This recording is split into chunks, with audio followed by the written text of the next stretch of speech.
I'm Mattei from matteirealty.ca. Welcome to another installment of Wednesday Wisdom. This one's important. I call it winners and losers. Now, it's a bit of a cut and dry terminology, but you have to ask yourself, in a market that's downturning, who is the winner and who stands to lose the most in a predicament that we're in right now? And when I use the word predicament, think about this. The last interest rate adjustment that the Bank of Canada proposed, in my mind, actually slowed the market down further. People are starting to realize it's a consumer confidence issue, not about access to debt. When you talk about unemployment and some of the other numbers that are affecting us, whether it's by influence from abroad or otherwise, is starting to stop people in their tracks from moving forward.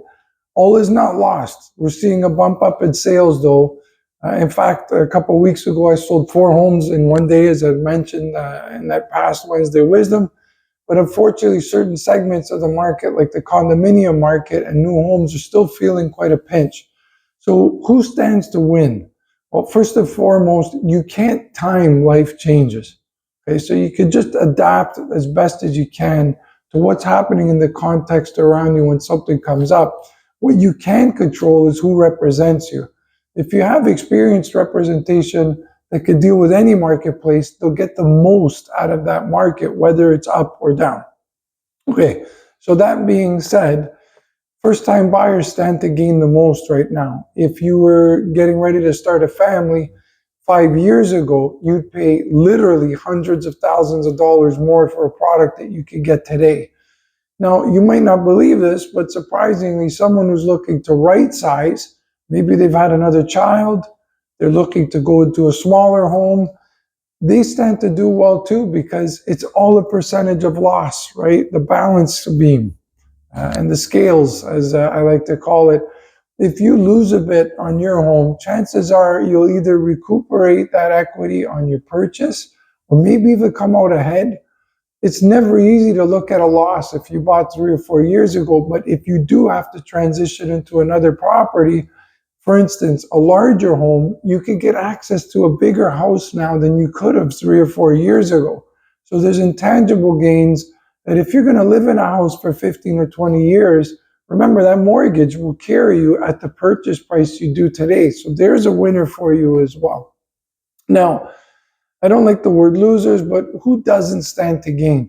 Well, unfortunately, if someone's looking to sell their property to finance their retirement, and we're senior real estate specialists, SRES agents, so we're familiar with the situation, they have an issue because they're losing, literally in most cases, hundreds of thousands of dollars of potential equity that's tax-free, that was part of their estate planning to get them through their retirement years. And let me tell you, some of these retirement homes, when you require added care, they are not cheap. You're talking $10,000 to $15,000 a month. So it's not like they're looking to go on a Mediterranean cruise for the next 20 years. They need every penny, and we know that. It's their nest egg. So unfortunately for them, when the time comes that they can no longer manage their home, they have a choice now to either stay in home, which not everyone could do with added care, or sell at the current rate and use whatever equity that is to carry them as far as it can. Keeping in mind, if they bought 30, 40 years ago, they're still well ahead.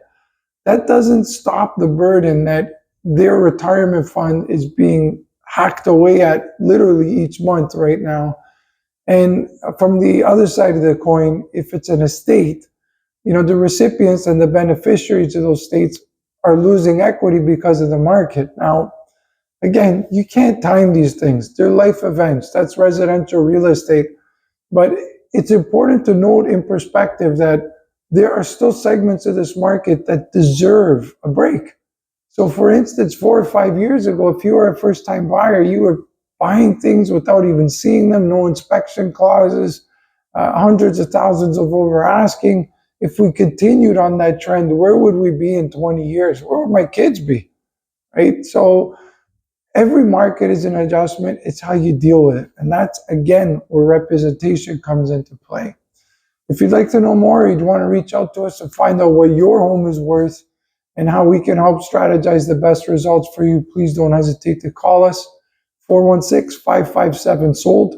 That's 416-557-7653. You can email us at info@matteirealty or check out our website for more details, and especially look at our testimonials at matteirealty.ca. I'm Eric Mattei. Have a great day. It's another installment of Wednesday Wisdom.